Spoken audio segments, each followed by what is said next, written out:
저희 아들들이 들어갈 때가 된 것 같아요. 날씨가 매우 덥네요. 그리고 더운 만큼 개개인의 상황들이 녹록지가 않은 것 같습니다. 오늘 좀 불참하신 예배 불참한 어쩔 수 없는 상황으로 불참되신 분들이 많습니다. 건강상의 이유, 개인적인 사정들 생각나실 때마다 함께 기도해 주셨으면 좋겠습니다. 어디 있든지 그 자리에서 예배드리고 우리와 함께 주의 동일한 은혜를 누릴 거라 믿고 함께 기도해 주시면 고마울 것 같습니다. 말씀을 전하죠. 오늘 말씀은 제가 2주 전에 준비한 말씀이에요. 2주 전에. 왜 준비했냐? 아침 묵상 데일리 브레드를 하고 있는데 오늘의 말씀을 보니까 갑자기 여러 생각들이 밀려왔기 때문입니다. 좋게 데일리 브레드의 좋은 의미들을 썼는데 좀 마음이 쓰고 나서도 불편했어요. 어떤 단어일까요? 그 멍해라는 단어 때문에. 왜 굳이 멍해를 씌우시는 걸까? 그날부터 멍해가 계속 제 안에 자리 잡았나 봐요. 이것저것 하던 답답해서 이래서는 안 되겠다. 뭔데 멍해를 자꾸 이렇게 지우려고 하시는 걸까라는 생각이 밀려서 그날부터 농기구에 대해서 조금 살펴보았어요. 그러다 새로운 사실을 하나 알았죠. 멍해와 더불어서 사용되어지는 가축에게 씌우는 도구가 있어요. 뭔지 아세요 혹시? 콧뚜레입니다. 콧뚜레. 오늘 묘사된 내용은 약간 번역의 과정에서 콧뚜레에 대한 그림을 좀 묘사를 해놨어요. 더불어서 멍해라는 의미도 같이 내포하고 있죠.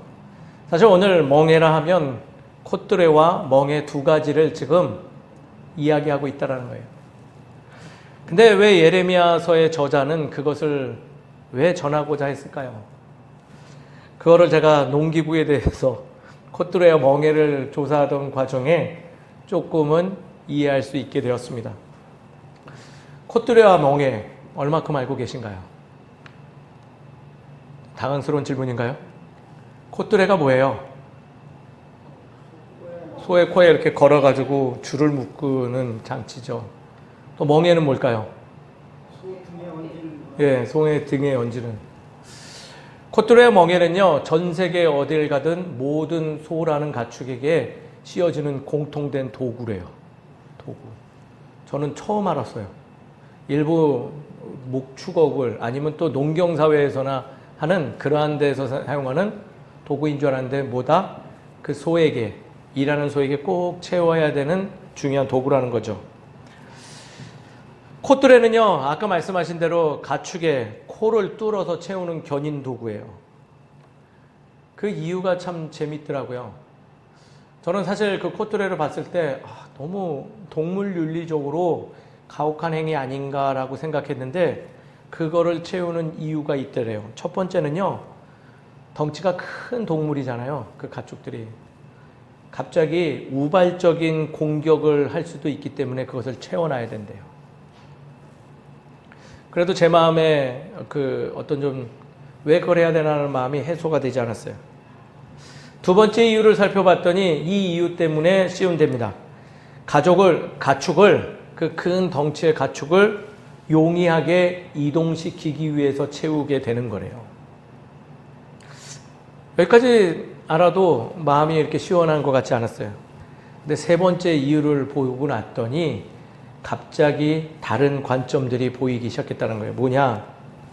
그 콧뚜레는요, 제가 볼 때 윤리적으로 문제가 있는 거라는 생각을 했는데 알고 봤더니 그 콧뚜레는 그 가축의 생명을 지켜주는 도구래요. 이해되세요? 소라는 동물이요, 덩치는 큰데 이유 없는 이유로 자주 죽는데요. 왜냐하면 암수 구별을 하기 위해서 많이 보셨을 거예요. 작은 반려견이나 고양이들이 서로의 뒤쪽으로 가서 성기를 냄새맡는 행위를 하죠. 소는 거기에 하나 더 더해서 그 성기를 핥아본답니다. 그로 인해서 입안으로 각종 바이러스가 침투된대요. 그래서 그것으로 인해서 죽음에 이른다고 하더군요.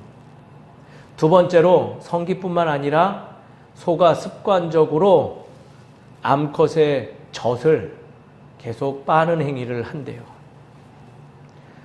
그래서 그 오염물질이 있는 그곳을 계속 핥거나 그 습관적인 행동으로 인해서 그 소는 어떻게 된다? 본인의 수명에 맞지 않게 일찍 바이러스로 인해서 죽음에 이르게 된다는 것이에요. 바로 이 콧뚜레를 채우는 게 무엇이다? 바로 그 소의 생명을 지키고자 채우는 게 가장 중요한 목적이라는 거예요. 자, 그렇다면 오늘 나온 멍에는 무엇일까요? 멍에도 일을 하기 위해서 채우는 건 줄로만 저는 이해했어요. 멍에를 채워야지 일을 하고 좋은 건 줄 알았는데 멍에를 씌우는 원칙이 굉장히 오늘의 말씀에 도움도 되고 제게 감동이 있어요. 멍에는요, 원칙적으로 한 쌍의 동물에게 채우는 도구래요. 한 쌍. 뭐예요? 그러면 몇 마리예요? 2마리.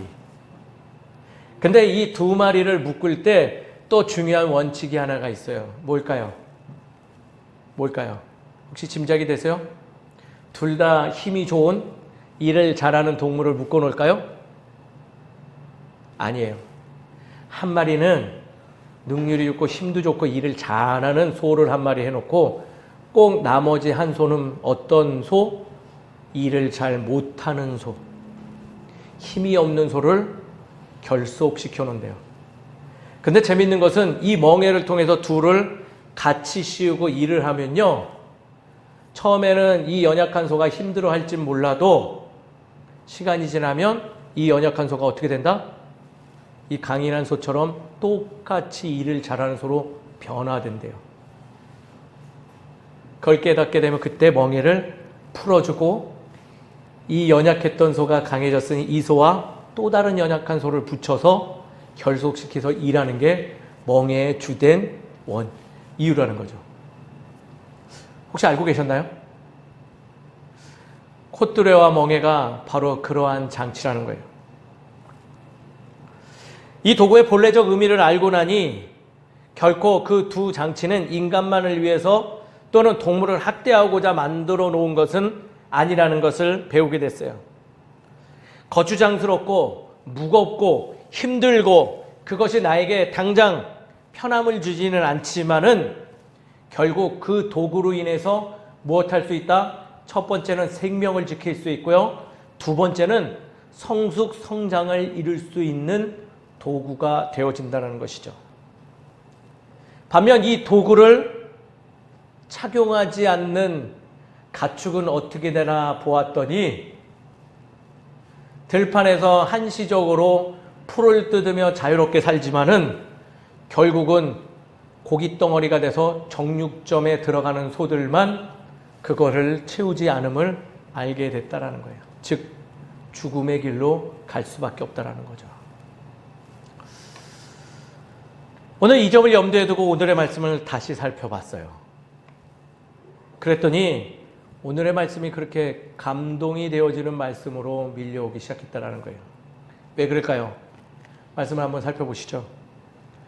오늘 말씀은요, 분열된 국가 이스라엘의 어느 국가? 남쪽의 유다 지파로 인해 남유다를 향한 심판의 메시지예요. 심판의 메시지니까 좋은 메시지일까요? 나쁜 메시지일까요? 어려운 질문인가요? 좋은 메시지일까요? 나쁜 메시지일까요? 다르게 물어볼게요. 듣기 좋은 소리일까요? 듣기 싫은 얘기일까요? 이게 맞아요. 듣기 싫은 얘기예요. 오늘 요시야 다음 왕, 요시야 긴 시디기야로 인해서 남유다는 결국 패망을 합니다. 어느 나라에게? 바벨론이라는 역사적으로 아주 큰 대국에 의해서 남유다는 몰락하죠. 바로 그때 예레미야에게 하나님께서 임재하며 주신 심판의 말씀이에요. 근데 그 심판의 말씀이 참으로 듣기 싫은 말씀인 것 같아요.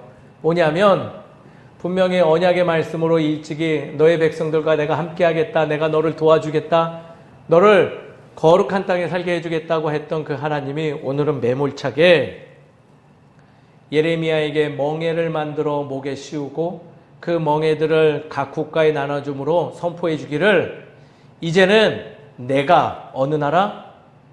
바벨론이라는 나라를 좋게 보기 때문에 그들을 들어서 너희들을 치겠다라는 메시지가 있는 거예요. 불편한 진실에 대한 이야기죠. 남유다에게 명확하게 하나님의 거룩한 백성들에게 멸망과 멸국을 말하는 심판의 메시지. 더불어서 너희들은 거기서 끝나는 것이 아니라 바벨론으로 끌려가 그들에게 견인되어져서 한동안 살아갈 것이다. 묶여질 것이다 라고 선포해 주시는 거죠. 더 무서운 얘기는 이 일은 너희들이 지금에 와서 회개하고 무엇을 한다 한들 내가 듣지 않겠다. 이 일은 반드시 일어날 거야 라는 거예요. 타협의 여지도 없는 그러한 심판의 메시지죠. 그리고 그 이야기를 하나님의 거룩한 종인 예레미야에게 이것을 맡기죠. 이야기를 전한 예레미야는 어떻게 됐을까요? 감옥에 가요. 사람들한테 이리저리 매맞고요. 감옥에 끌려가고 구속되어지죠. 별로 좋은 소리 아니잖아요. 그도 하나님께서 말씀하신 대로 멍에를 맸더니 멍해진 삶을 시작하기 시작했다라는 거예요. 오늘 말씀을 읽다 보면 하나님은 왜 굳이 자신의 사랑하는 백성들에게 이런 어처구니 없는 일을 저지르시는 걸까? 치사하게 왜 말을 바꾸신 거지? 라는 생각이 들 수가 있어요. 사랑한다 했고 내가 너희를 도와준다고 했는데 왜 갑자기 이렇게 긴급하고 타협이 없는 어려움, 즉 멍에를 씌우는 행위를 하시는 걸까? 왜 바벨론에게 묶어서 우리를 이렇게 짐지우게 하는 어려운 삶을 살아가게 할까라는 질문이 던져지는 말씀이 되는 것이죠. 그러나 찬찬히 오늘의 말씀의 배경들을 우리가 상고해 보면 그 멍에 지움이 당연하다는 생각과 더불어서 도리어 멍에를 씌워주심이 하나님의 사랑의 손길이다라는 것을 발견하게 된다는 거예요.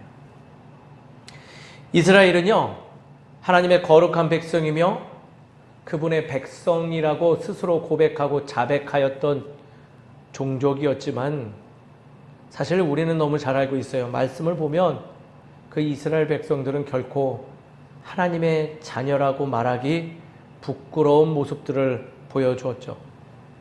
순종은커녕 마치 아무 결속장치가 없는 양처럼 이리저리 제멋대로 원하는 대로만 뛰어다니다가 긴급한 순간 자신에게 필요할 때만 동동거리며 주님을 찾는 그 모습이 때로는 굉장히 가증스러워 보이고 우둔해 보이기도 하기 때문이죠.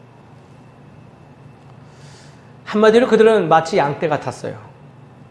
목동의 손길을 피하여 각자 가고 싶은 곳으로 가지만은 결국 그 자리가 어디다? 절망의 자리요, 절벽의 자리에 서 있는 것을 종종 보지요. 우리가 들고 다니는 이 성경 말씀 곳곳에는요, 이스라엘 백성들의 그러한 모습이 여기저기 있어요. 광야에서도, 사사시대에서도, 왕국시대에도, 분열 왕국시대에도, 예수님이 오셨던 그 시대에도 그들의 모습은 단 한 번도 변하지 않은 채 이리저리 원하는 대로 각자 원하는 대로 섬기고 각자 원하는 대로 뛰었죠.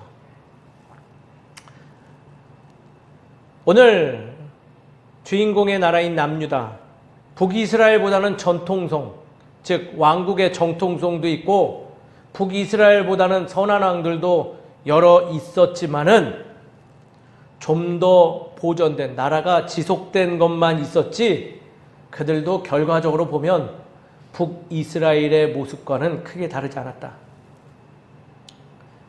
이 정도면 어떨까요? 하나님 보시기에 이 백성들도, 내 사랑하는 이 자녀의 백성들도 분명히 언젠가는 절벽에 서 있겠구나 라는 생각이 드실 수밖에 없는 거예요.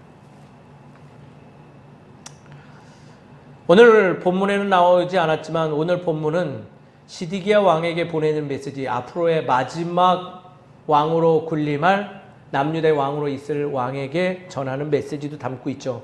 그의 이름은 시드기야예요. 그 또한 패망하는 나라 속에서 하나님께 순종한다 하지만은 결국은 입으로는 그렇게 고백했어도 결과적으로는 하나님께 의지하기보다는 정치적인 도구들, 주변의 바벨론을 대항하는 반바벨론 동맹을 맺었다가 처참한 죽음을 맞이하죠. 그는 어떻게 되는 줄 아세요? 그는 국가가 몰락하는 것을 보게 된 왕이 됐고요. 결국은 느부갓네살에게 잡혀가는데 목숨은 무지해요. 근데 어떻게 되냐? 자신의 자녀들이 죽는 거를 두 눈으로 목도하면서 그 아픔을 가진 채 살아가다가 노예로서 죽어가죠. 한마디로 아무 결속장치 없는 그들의 모습의 결론은 바로 시드기야 왕의 죽음과 별반 다르지 않다. 그러기에 하나님은 결단을 내린 거예요. 단호함을 보여준 거예요. 사랑하는 자녀들이지만 아비가 사랑하는 자녀들이 잘못된 길을 갈 때 회초리를 들듯 그들에게 멍에를 씌우기 시작하겠노라라고 선포하는 것이죠. 사실 유다 백성들은 멍에를 메어야 돼요. 매지 아니하면 그들에게 놓여진 것은 죽음밖에 없었던 것이죠. 스스로 통제할 수 있는 힘을 잃어버렸고 스스로 하나님께 다가갈 수 있는 힘도 상실해버렸기 때문에 그들은 누가 거룩한 손길로 견인해 주어야지 다시금 고통과 아픔을 이겨내고 주의 자리로 돌아갈 수 있는 상황이었던 것이죠. 역사적으로 보아도 그건 맞는 이야기예요. 이 시대에 일반적인 우리가 사회 시간, 역사 시간에 배우듯이 주변 국가들의 힘의 이동에 대해서 살펴보면요. 이스라엘 백성들은 그때 당시에 바벨론에게 종속되지 않았으면 완전히 역사 속에서 사라질 국가가 될 뻔했죠. 강대국의 전쟁 속에서 사라질 수밖에 없는 그들, 통제력도 상실하고 하나님께 순종하지 못하는 교만한 민족들이 바벨론이라는 나라의 멍에를 같이 결속됨으로 인해서 그들은 놀랍게도 모세오경을 다시금 찾고 하나님의 말씀을 살펴보며 어려운 가운데 주를 향한 선조들의 믿음과 자신들의 어그러진 부분들을 되돌아보며 다시 주의 자리로 돌아올 수 있게 되었다는 거예요. 멍에를 메어서 하나님은 그들을 조절시켜 주셨던 거예요. 죽음에 이르지 않도록. 멍에를 메어서 그들을 성장시켜 주셨어요. 역사 속에서. 멍에를 메어서 그들을 준비시켜 주셨죠. 나의 자녀 세대들이 나와 같은 이러한 우둔한 모습을 보이지 아니하도록 그러한 모습을 소유하지 않고 살아갈 수 있도록 준비시켜 주셨던 것이에요. 비록 멍에를 메게 되었을 때 고난과 아픔으로 여겨졌겠지만은 시간이 흘러 하나님의 때가 되니 그 멍에야말로 이스라엘에게 꼭 필요했던 유일한 구원의 도구였다라는 것이죠. 오늘 말씀을 보면서 제가 그런 마음이 와닿았어요. 우리에게 각자 보이지 않는 멍에가 하나씩 있어요. 그렇지 않나요? 그 멍에가 때로는 너무 내 어깨를 억누르고 무겁게 하고 내 삶을 고단하게 하죠. 그래서 굳이 왜 이런 것을 꼭 하나? 하나님의 능력으로 좀 확 열어주면 얼마나 좋아 라고 생각할 때 있지만은 오늘의 말씀을 계속 묵상하다 보니 그 멍에가 내게 필요하겠구나 라는 생각이 많이 든다라는 거예요. 우리 주변을 보면요, 애석하게도 멍에를 버린 이들이 참 많아요. 멍에의 상징은 결코 심판의 메시지만 담겨 있는 것이 아니라 우리가 앞에서 지금 살펴보았듯이 그 안에는 하나님의 사랑, 하나님의 계획이 있음에도 불구하고 힘들다는 이유로 다 내던져 버리죠. 저마다 멍에를 거부해요. 앞서 말했듯이 예레미야 선포 이후 그들은 그 멍에를 짊어지기보다는 그들은 안타깝게도 그 멍에를 내던져 버리죠. 그래서 시드기야 왕이 선택한 방법, 바벨론에 대항하기 위해서 다른 방백들과 동맹을 맺고 결국 그로 인해서 처참한 죽음과 그 국가의 멸망들을 바라볼 수 없었다는 거예요. 주께서 허락하신 멍에의 짐은요, 메어서 우리에게 유익이 되는 것이에요. 누군가처럼 불편하다고 버려서는 나의 생명을 지킬 수 없다는 것이죠. 반드시 말씀드리겠지만은 멍에를 짊어지면요, 고난과 불편한 일들 여전히 존재할 것이에요. 그러나 그 멍에, 나와 같이 묶여진 그 멍에 다른 쪽을 한번 살펴보시는 우리가 되었으면 좋겠어요. 반대의 멍에 누가 매여 있을까요? 제가 볼 땐 예수님이 묶여져 있다 생각되어져요. 성령님이 우리와 함께 묶여져 있다 생각되어져요. 그러면 이미 끝난 게임 아닌가요? 가축도 능력 있는 가축과 묶여지면 시간이 지나면 그 성장하고 모두가 인정할 만한 소가 되듯이 우리의 곁에 예수님과 성령님이 나와 함께 멍에 매여져 있는데 우리는 조금만 지나면 우리의 이 벅찬 길을 이겨낼 수 있는 힘이 생길 것이에요. 때로는 공허함과 허무함과 슬픔이 밀려와도 그것을 능히 감당할 수 있는 넉넉한 마음을 소유한 우리의 인생이 되겠죠. 다 가지지는 못하였지만 다 가진 자를 능히 상대할 수 있는 다윗의 삶을 우리도 맛볼 수 있을 것이에요.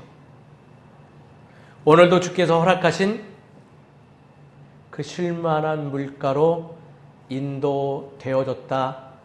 그래서 우리가 예배드린다 저는 생각되어진다는 거예요. 예수님은요, 신약에서도 이 오늘의 말씀을 이어서 또 다른 멍에에 대해서 이야기하죠. 마태복음 11장 28절에서 30절이에요. 오늘의 이 말씀이 또 감동이 되실 거라 믿습니다. 제가 한번 읽어드릴게요. 수고하고 무거운 짐진 자들아 다 내게로 오라. 내가 너희를 쉬게 하리라. 나는 마음이 온유하고 겸손하니 나의 멍에를 메고 내게 배우라. 그리하면 너희 마음이 쉼을 얻으리니 이는 내 멍에는 쉽고 내 짐은 가벼움이라 하시니라. 아멘. 예수님의 이 말씀을 들어 우리 성도님들에게 그리고 제 자신에게도 권면하고 싶어요. 멍에를 맵시다. 거룩한 멍에를 맴으로 인해서 불편하고 힘듦이 있지만은 하나님의 때에 반드시 우리가 오늘의 말씀의 언약대로 새로운 모습으로 나아갈 것을 믿고 그 멍에를 용기 있게 스스로 매는 우리 모두가 되기를 주의 이름으로 축원드립니다. 그리고 반드시 그 멍에로 인해서 우리는 생명의 길을 갈 것이며 또한 성장할 게 될 것이며 다음 세대들에게 거룩한 주의 은혜를 전하는 축복의 통로가 될 줄 믿습니다. 그렇다면 오늘의 말씀을 적용해서 우리는 어떻게 살아가야 될까요? 전 마태복음 11장의 말씀에 그 방법이 담겨져 있다 생각되어져요. 첫 번째, 돌아가는 삶을 선택해야 될 줄 믿습니다. 어느 곳으로 누구에게로 돌아갈까요? 나보다 더 나를 잘 아는 주께로 예수에게로 가는 것이 합당하다 생각됩니다. 예수님은 말씀하시잖아요. 다 내게로 오라. 간단합니다. 주께로 가야 합니다. 그래야지 거룩한 멍에를 매는 거예요. 다른 데로 가면 이상한 멍에만 매는 거예요. 쉼과 숨을 소유하기 위해서는요, 꼭 거기에 합당한 자리로 돌아가야지 쉼과 숨을 가져. 요즘 휴가철이에요. 휴가철 휴가로 진정한 쉼을 얻으셨습니까? 조금 부족하지 않으셨어요? 호캉스 가보셨나요? 호캉스 가보셨나요? 우리 박정실 성도님 호캉스 혹시 가보신 적 있나요? 호캉스 갔다 와서 정말 티끌없이 화끈하게 놀고 오셨습니까? 뭔가 늘 부족하지 않으셨나요? 그것 좀 먹고 올 걸. 이것 좀 하고 올 걸. 자, 그렇다면 해외로 나가셔서 해외여행 갔다 오셔서 정말 엄청난 쉼과 숨의 시간을 보내셨습니까? 보내보셨나요? 저는 참 많이 가봤는데요. 제대로 쉰 거를 기억한 적이 없는 것 같아요. 경찰서에도 입건되고 길에서 자고 지갑 잃어서 노숙하고 담치기에서 수영에다가 수영장 관리인한테 걸려서 아까 그 경찰서에 또 가고 올 2월에 태국 가서도 차가 퍼져서 길에서 차나 밀다가 남들은 150만 원이면 거하게 놀고 온다는데 여행 경비가 아닌 성교비로 한 400만 원 써도 국수와 까맣게 탄 살만 타고 돌아오는 걸 봐서는 해외여행도 쉼과 숨을 주지 못하는 것 같아요. 경험으로 우리는 잘할 수 있어요. 호랑방탕하게 제가 정말 젊은 시절 잘 살아봤는데 그런 삶의 이유는 내 마음의 근심과 걱정을 떨쳐보고자 신나게 놀아봤는데 명확한 걸 하나를 깨달았어요. 아침에 일어났더니 술이 깨고 그 즐거움이 사라졌더니 내 안에 그 존재하고 있던 두려움이 여전히 존재하더라. 그래서 제가 결론적으로 말씀드리고 싶어요. 주께로 돌아가야 쉼과 숨을 가질 수 있습니다. 다른 멍에 지어봐야 우리 안에 그 찌꺼기들만 남아 우리를 또 다른 멍에만 매게 합니다. 주께로 돌아가는 우리 모두가 되기를 주의 이름으로 축원드립니다. 두 번째는요. 돌아갔으면 배워야 됩니다. 예수님은 배우라 합니다. 내게 왔느냐? 나에게로 오라. 그리고 내게 배우라 라고 이야기합니다. 그 예수님께 배우는 그 가르침은요. 하늘의 지혜예요. 하나님의 거룩한 마음이에요. 그것을 배워야 돼요. 제가 휴가 얘기 하나 더 할게요. 제가 개척하고 나서 휴가를 잘 못 가요. 왜 못 갈까요? 많은 분들이 불쌍하게 여기시는데 왜 못 가는지 아세요? 제가 휴가 왜 못 갈까요? 돈 없어서 못 가는 거 아니에요. 저 돈 있어요. 휴가 갈 만큼 있어요. 왜 못 갈까요? 시간이 없어서요? 시간 있어요. 주셨잖아요. 매년 저에게 휴가 좀 가라고 저희 성도님들이 이게 이야기해요. 돈 없어서 시간 없어서 이거는요 핑계지 전혀 이것 때문에 휴가 못 가지 않아요. 제가 휴가 못 가는 이유 알려드릴게요. 어딜 가야 될지 모르겠어요. 정보가 없어요. 목회자가 되고 맨날 이 기간에 수련회만 했더니 휴가를 가는데 수련회 장소만 자꾸 생각나요. 그러니 갈 수가 없어요. 정보가 있어야 되는 거예요. 배워야지 거기서 누릴 수 있는 거예요. 멍에의 삶은요, 예수님께 구속되어 그분을 따라간다는 의미인데, 따라가면서 그분에 대해서 잘 알아야, 그분의 가르침을 내가 배워야 그 멍에의 삶을 충만하게 즐길 수 있다는 거예요. 근데 문제는 왜 발생해요? 배우려 하지 않아요. 예배는 드리는데 예수가 어떤 인물인지 알고 싶지 않아요. 예수님이 말씀을 통해서 무엇을 얘기하고자 말하는지 크게 관심 없으세요. 빨리 설교 끝났으면 좋겠다라는 생각과 더불어 오늘 점심은 무엇일까라는 생각이 본능적으로 밀려올 때가 참 많이 있죠. 사랑하는 성도님 여러분, 예배 드렸으면요, 말씀을 통해서 주님의 마음을 배워야 될 줄 믿습니다. 그분을 알아갈 때, 그분의 의를 우리가 배워낼 때 우리의 삶에서 거룩한 사건이 일어나고 그 멍에의 짐이 쉽고 간편해진 생명의 멍에가 될 줄 믿습니다. 마지막으로는요, 이것도 간단하면서 어렵습니다. 신뢰해야 됩니다. 누구를요? 예수를요. 예수님의 멍에는 어떻다고요? 멍에는요, 쉽고 가볍다라고 이야기해 줬어요. 결과적인 말씀이죠. 신앙의 길은 결코 쉽지만은 않습니다. 그리고 또 그 과정 속 살펴보면요, 쉽게 이해되지도 않죠. 그러나 명확한 한 가지는 말씀을 통해서 우리가 알 수 있는 거예요. 그 결과는요, 쉽고 가볍고 능히 감당할 수 있다는 거예요. 바로 그 점을 신뢰해야 돼요. 내게 오는 고통, 내게 지금 처한 아픔들, 이것은요, 백날 생각해봐야 왜 왔는지, 내게 왜 허락됐는지 몰라요. 그 모르는 것 때문에 주를 신뢰하는 것을 저버리는 경우가 굉장히 많다라는 거죠. 그런데요, 신뢰하고 나가면요, 그게 어느 순간 내 안에 이해되기 시작한다는 거예요.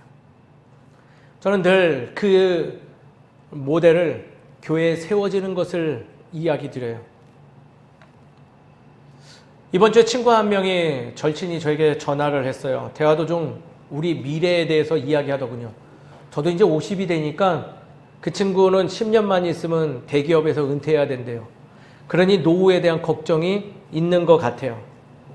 아내와 자녀를 위해서 동탄에 몇몇 부동산을 구입했고요. 국민연금을 들어놓고 그 외 여러 가지 안전장치들을 해냈대요. 그리고 저에게 물었어요. 승현아, 너는 뭘 준비했니? 제가 기쁘게 말했어요. 나는 아직 대책이 없어.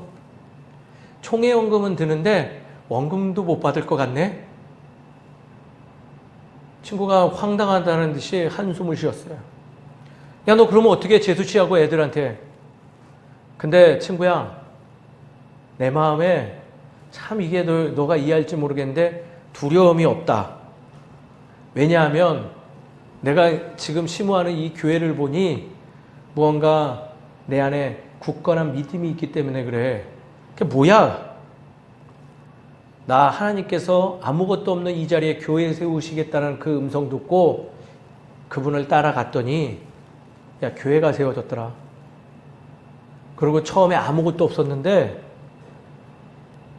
채울 능력도 나는 안 되고 다음 달 임대료를 어떻게 내야 될까 고민하고 있었는데 8년이 지난 지금 성도를 채워주시고 임대료 걱정 없이 살아가게 하고 여전히 부족한 건 있지만 곳곳을 살펴보니 부족한 거 없이 다 채워져 있더라.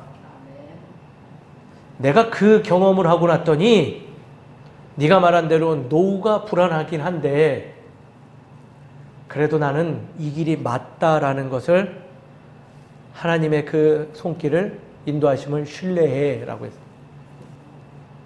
친구가 아무 말 못하는 거예요. 그러더니 나지막한 목소리로 저에게 말해주길 대책은 없어 보이지만 네가 맞을 수도 있겠다라고 하고 그 친구가 전화를 끊었어요.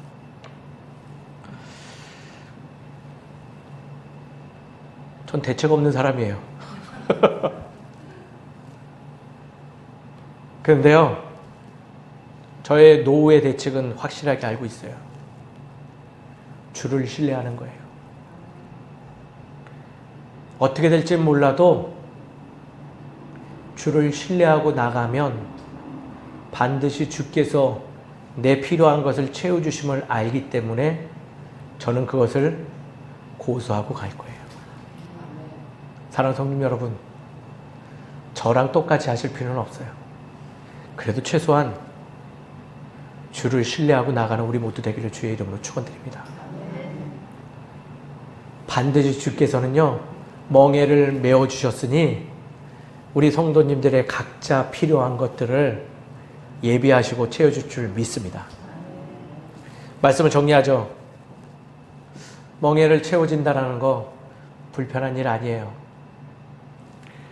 무거운 인생길 문득문득 이 멍에 왜 채워야 되나?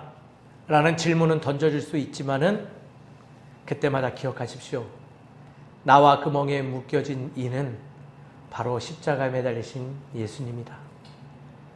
반드시 예수 그리스도처럼 죽음도 승리하는 내가 될 줄 믿는다라는 믿음으로 주를 신뢰하는 마음으로 멍에를 메고 나아가는 우리 모두가 되기를 주의 이름으로 축원드립니다.